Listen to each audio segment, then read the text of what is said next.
أعوذ بالله من الشيطان الرجيم. بسم الله الرحمن الرحيم.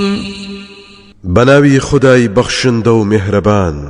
الحمد لله فاطر السماوات والأرض جاعل الملائكة رسلا أولي أجنحة مثنى وثلاث ورباع يزيد في الخلق ما يشاء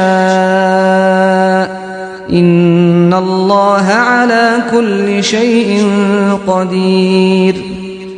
سپاس و ستایش بۆ خدایە کە بەدیهێنەری ئاسمانەکان و زەویە فریشتەکانی کردووە بە فرستادەی خۆی کە خاوەنی چەندەها باڵن هەیانە دوو یا سێ یا چوار باڵە لە دروستکردندا هەرچی بوێت زیادی دەکات لە ژمارەی فریشتەکان لە ئەستێرە و هەسارەکان لە ئادەمی زاد و پەری هەتا دوایی بەڕاستی خدا دەسەڵاتی بەسەر هەموو شتێکدا هەیە. ما يفتح الله للناس من رحمة فلا ممسك لها وما يمسك فلا مرسل له من بعده وهو العزيز الحكيم. هەر کاتێک خدا دەروازێ ڕەحمەت و بەخششی خۆی لە خەڵکی بکاتەوە ئەوە هیچ کەس و هیچ شتێک ناتوانێت بەری بگرێت. هەر کاتێکیش دەروازێ ڕەحمەتی بگرێتەوە و دای بخات کەس ناتوانێت لە دوای گرتنەوەکەی بیکاتەوە بێجگەل لە خدا خۆی ئەو زاتە هەر خۆشی باڵا دەست و دانایە. يا أيها الناس اذكروا نعمة الله عليكم هل من خالق غير الله يرزقكم من السماء والأرض لا إله إلا هو فأنا تؤفكون. أي خەڵچینە بیر بکەنەوە لە چاکەی خدا بەسەرتانەوە ئایا دروستکار و بەدیهێنەرێکی تر هەیە جگەل لە خدا لە ئاسمان و زەویەوە ڕزق و ڕۆزیتان پێ ببەخشێت جگەل لەو زاتە خدایەکی تر نییە؟ جاوە چۆن لەو بیر و باوەڕەت دروستە لا دەدرێن ڕوو دەکەنە گومڕایی. وإن يكذبوك فقد كذبت رسل من قبلك وإلى الله ترجع الأمور. پاشان دڵخۆشی پێغەمبەر دەداتەوە و دەفەرمێت خۆ ئەگەر خدا نەناسان بڕوات پێ نەکەن ئەوە دڵنیابە کە پێغەمبەرانی تریش پێش تۆ بڕوایان پێ نەکراوە بەڵام غەمت نەبێت هەر بۆ لای خدا هەموو کارێک دەبرێتەوە و ئەوانە لە دەستی دەرناچن. يا أيها الناس إن وعد الله حق فلا تغرنكم الحياة الدنيا ولا يغرنكم بالله الغرور. أي خەڵچینە دڵنیابن بەڵێنی خدا ڕاست و دروستە قیامەت بەرپا دەکات و لە هەموو کەس دەپرسێتەوە کەوا بوو ژیانی ئەم دنیایە سەرتان لێ نەشێوێنێت و شەیتان نەتان خەڵەتێنێت بە ناوی ڕەحم و بەزەیی خداوە کە گوایە هەرچی بکەن خدا بە بەزەییە و لێتان خۆش دەبێت. إن الشيطان لكم عدو فاتخذوه عدوا إنما يدعو حزبه ليكونوا من أصحاب السعير.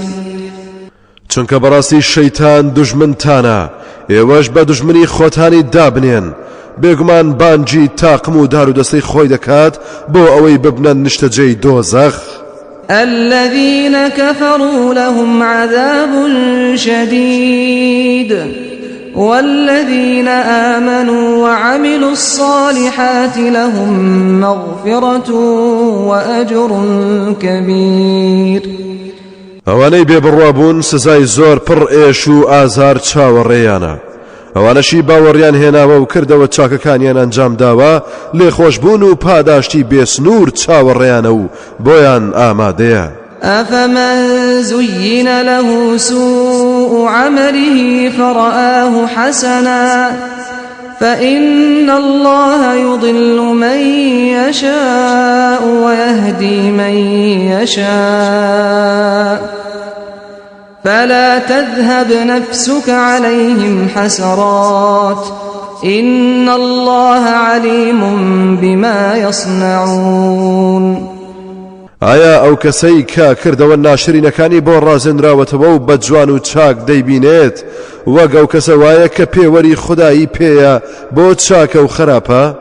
بەڕاستی خوددا بێوێت هەر کەس گومڕا بکات دەیکات، هەر کەسێکیش هیدایەت بدات دەیدات، ئەڵبەتە نەک بە شێوەی هەرەمەچی، کەواتە تۆ بە خەفەتیانەوە خۆت مەفەوتێنە، چونکە بەڕاستی خوددا ئاگا و زانایە بەو کار و کردەوانەی ئەنجامی دەدەن. والله الذي أرسل الرياح فتثير سحابا فسقناه إلى بلد ميت فأحيينا به الأرض بعد موتها كذلك النشور. خدا و زاتەیە کە بای ڕەحمەت دەنێرێت و هەڵمی دەریاکانی پێدەگوێزێتەوە و دەیکاتە هەور، جادەینێرین بۆ وڵاتێکی وشک و مردوو، دەفەرموێت اینجا و زەویەمان پێ زیندوو کردەوە دوای ئەوەی کا مردبوو، زیندووکردنەوەی ئێوەش هەر بەو شێوەیە دەبێت. من كان يريد العزة فلله العزة جميعا إليه يصعد الكلم الطيب والعمل الصالح يرفعه والذين يمكرون السيئات لهم عذاب شديد ومكر أولئك هو يبور. ئەوەی سەربەرزی و پایە بڵندی دەوێت با بزانێت کە هەموو سەربەرزی و پایە بڵندیەک هەر بۆ خوددایە. گفتاری چاک و جوان و بەجێ بۆ لای ئەو زاتە بەرز دەبێتەوە، کار و کردەوەی چاچیش گفتاری شیرین بەرز دەکاتەوە، هەروەها پێچەوانەکەشی هەروایە. جاوانەی کە پیلانی خراپ دەجێڕن سزای زۆر تند و تیژ بۆیان ئامادەیە، پیلانی ئەوانە هەر خۆی پوچ دەبێتەوە و بێبەروو بووم و ناکامە.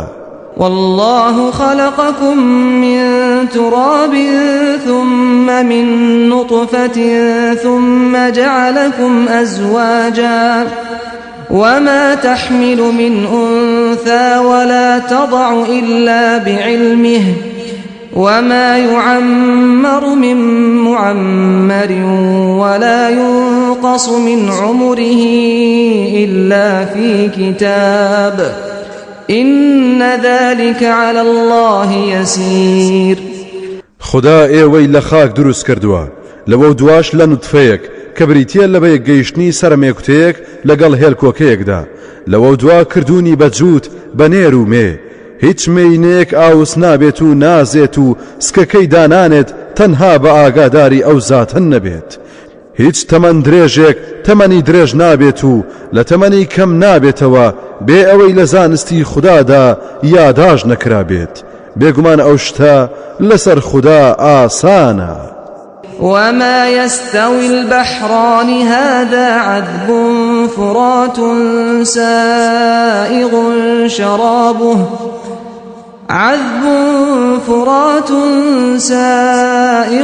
شرابه وهذا ملح أجاج ومن كل تأكلون لحما طريا وتستخرجون حلية تلبسونها وترى الفلك فيه مواخر لتبتغوا من فضله ولعلكم تشكرون.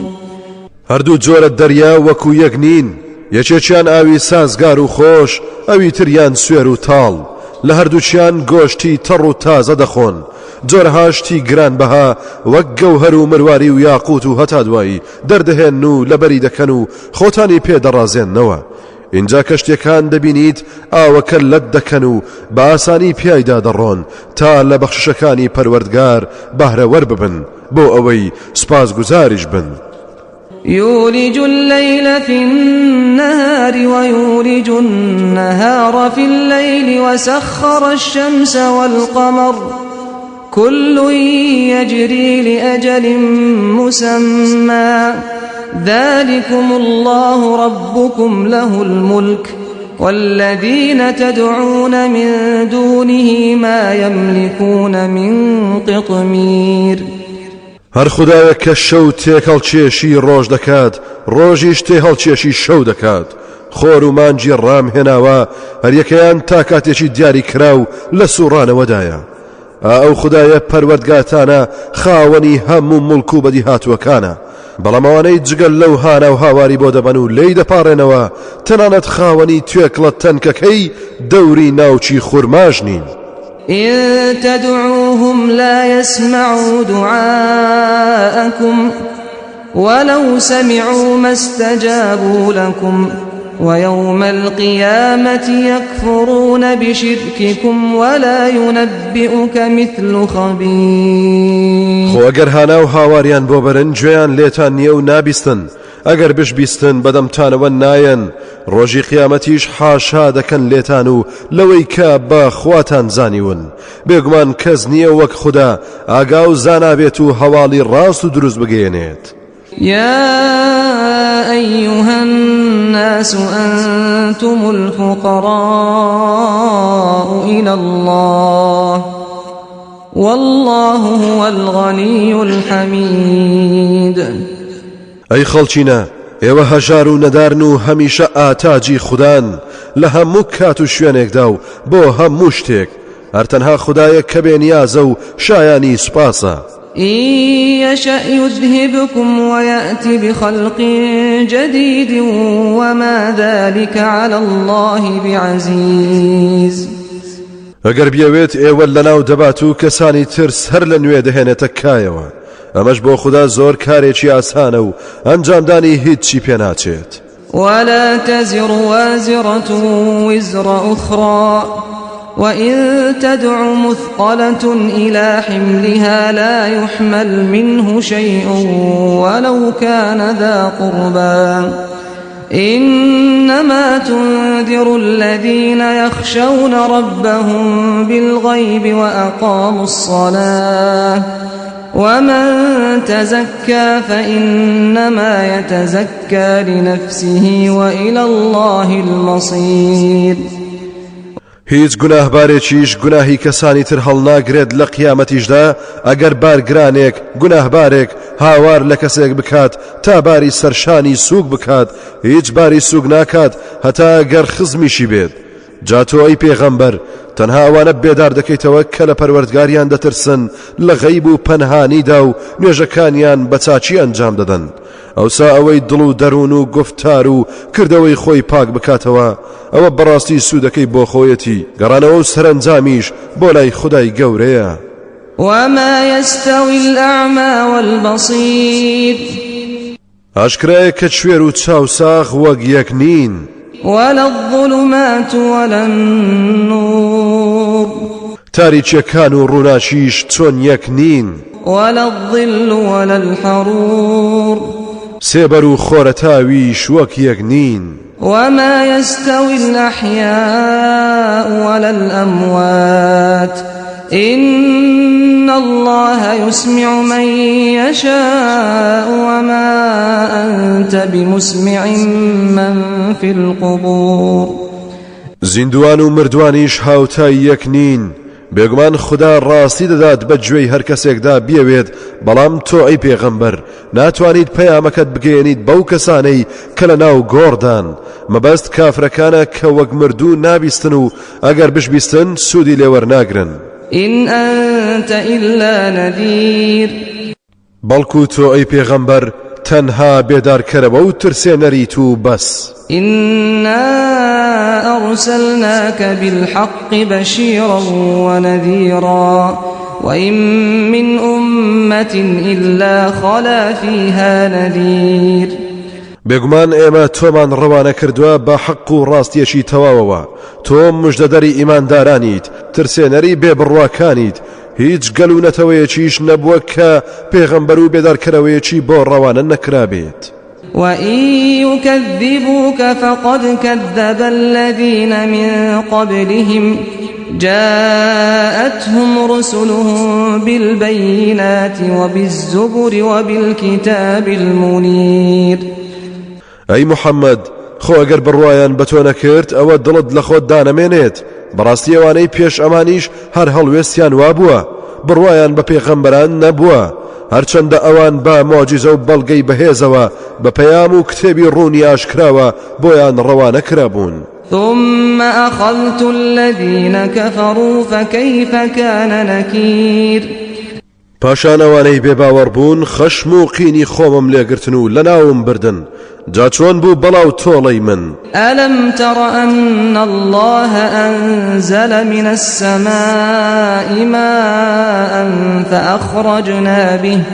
فأخرجنا به ثمرات مختلفا ألوانها ومن الجبال جدد بيض وحمر مختلف ألوانها وغرابيب سود ئایا سەرنجت دەداوە کە بەڕاستی خوددان لە ئاسمانەوە بارانی باراندووە جا ئێمە بەو بارانە جۆرەها بەروبوومی جیاوازمان دەرهێنا کە ڕەنگیان قەبارەیان تامیان بۆنیان شێوەیان شوێنیان وەرزیان جیاوازە هەروەها هەندێ لە کەژ و چێوەکانمان بە زنجیرە چێشاوە هەیانە چین و هێڵ و نەخشی سپی و سوورە و ئەوانیش ڕەنگیان جیاوازە هەشیانە ڕەشێکی تاریک و تۆخە ومن الناس والدواب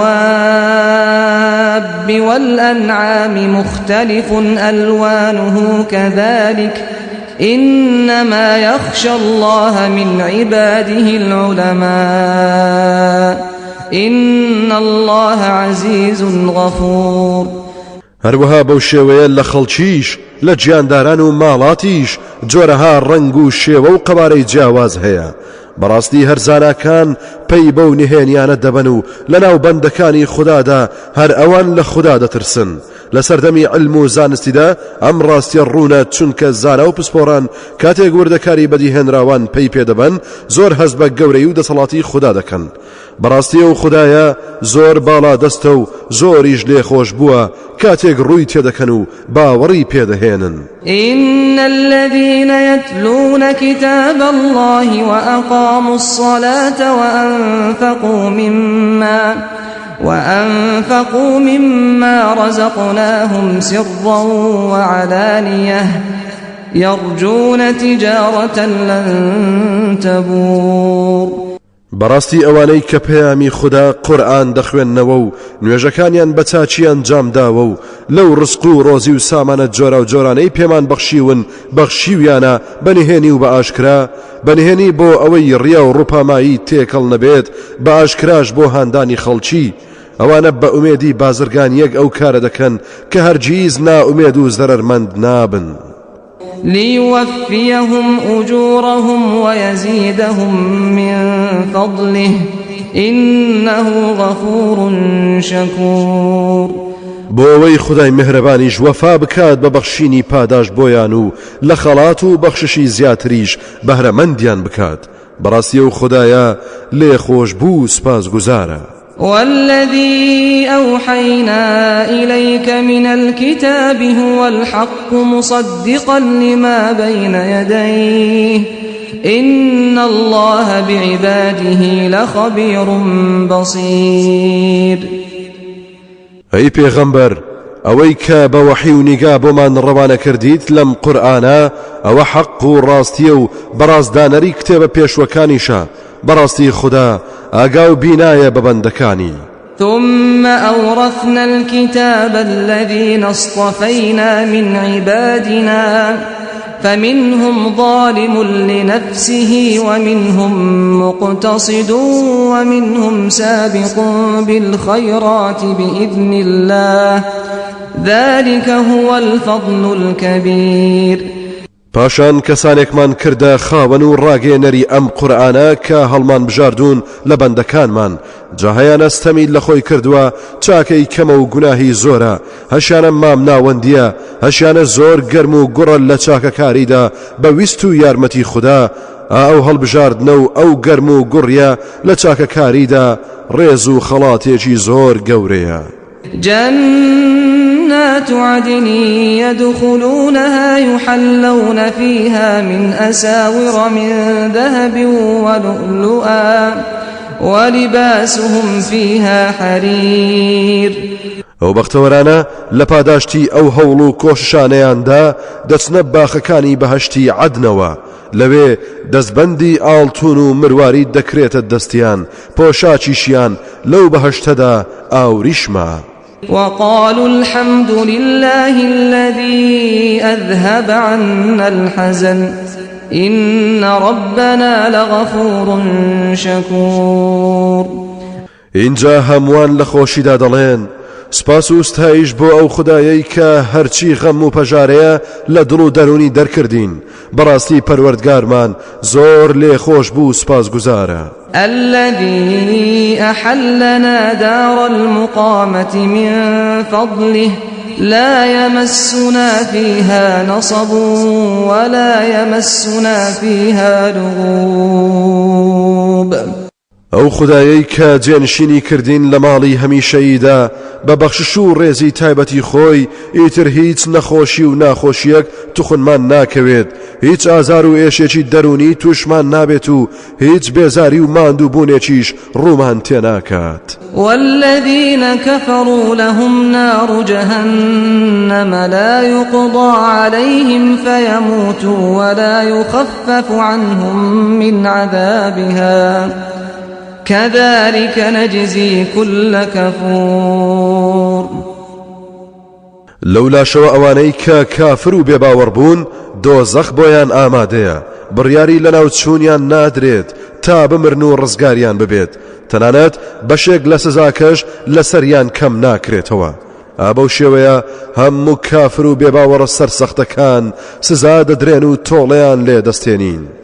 وهم يصطرخون فيها ربنا أخرجنا نعمل صالحا غير الذي كنا نعمل أولم نعمركم ما يتذكر فيه من تذكر وجاءكم النذير فذوقوا فما للظالمين من نصير. ئەوانە گریە و زاری و هاوار و قیژە و ناڵەیان لەناو دۆزەخدا لێ بەرز دەبێتەوە و بە کەساسیەوە دەڵێن پەروەردگارە دەرمان بهێنە و ڕزگارمان بکەن لەم حاڵە مەرج بێت کار و کردەوەی چاک ئەنجام بدەین نەک ئەوەی کە جاران دەمان کرد. لە وەڵامیاندا خوددا دەفەرموێت ئایا ئەوەندە تەمەنمان پێ نەبەخشین ئەوەی بێوێت بیرێک بکاتەوە تیایدا بیر بکاتەوە بێدارکەرەوەشتان بۆ هات دیارە هەمویان خەجاڵەت و سەر شۆڕ دەبن و قسەیان نامێنێت بۆیە پێیان دەوترێت کەواتە دەبچێژن سزای سەختی دۆزەخ چونکە ستەمکاران هیچ پشتیوانێکیان نییە. إن الله عالم غيب السماوات والأرض إنه عليم بذات الصدور. بەڕاستی خوددا زانا و شارەزای نهێنیەکانی ئاسمانەکان و زەویە بەڕاستی ئەو زاتە زانایە بەوەی کە لە سینە و دڵ و دەروونەکاندا حەشار دراوە.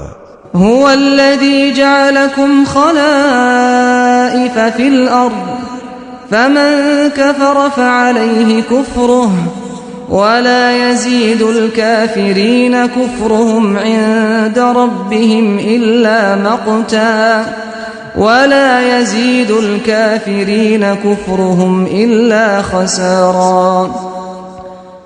هەرەو زاتە ئێوەی کردە جێنشین لە زەویدا جا ئەوەی کە کافر و بێبڕوا بێت ئەوە کافر بوونەکەی لەسەری دەکەوێت. بێباوەڕی کافران هیچیان لای پەروەردگاریان بۆ زیاد ناکات جگەل لە خەشم و قینی خوددا لێیان. خوددا نەناسی کافران هیچ دەستکەوتێکی نییە جگەل لە خەسارەتمەندی و زەرەرمەندی نەبڕاوە. قل أرأيتم شركاءكم الذين تدعون من دون الله أروني ماذا خلقوا من الأرض أم لهم شرك في السماوات أم آتيناهم كتابا فهم على بينة منه بل إن يعد الظالمون بعضهم بعضا إلا غرورا. أي پیغمبر پیان بڵێ هەواڵم بدەنێ دەربارەی ئەو شتانەی کردوتانە بە هاوڵ بۆ خوددا و هانا و هاواریان بۆ دەبەن جگەل لە خوددا پیشانم بدەن کام شوێنی زەویان دروست کردووە ئایا بەشداریەکیان هەیە لەگەڵ خوددادا لە دروستکردنی ئاسمانەکاندا یاخود کتێبێکمان پێبەخشیون تا دڵنیابن لە هاوکاری بتەکان نەخێوانیە بەڵکو ئەو ستەمکارانە هیچ بەڵێنێک بە یەکتری نادەن تەنها خەڵەتاندن نەبێت.